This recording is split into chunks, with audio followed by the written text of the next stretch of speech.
Hey everyone, welcome back to the channel. In today's video, I'm going to show you how to see who send messages on NGL app. So for this, first of all, you just have to open the NGL application and tap on this get started. So first of all, you just have to log in into your NGL application, enter your Instagram handle name and then tap on done. Now when you are in, you just have to tap on this copy link and now go to Instagram and share story with NGL link. So go to your Instagram. So now choose any random photo and simply tap on this sticker icon in the upper right corner and tap on this link.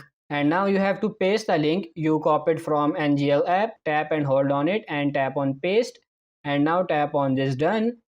Now you simply have to upload the story. You just have to tap on this arrow button and tap on this share. And now your story is shared. Now wait for message on NGL link, and after receiving message, open the NGL app and tap on inbox. See the receive message here, but I don't know who this person is. So now tap on reply for see this person. And now as you can see, you just have to tap on this double A section and now type any reply message, like you can type anything, and then tap on this arrow icon again and tap on this share again. Tap on done. And now open the same story you replied on Instagram. After sharing your story, wait for a few minutes. The first person that viewed the story has sent the message, so he wanna know the reply. So that's pretty much it. I hope this video was helpful. If it is, like this video and subscribe to the channel. Thank you.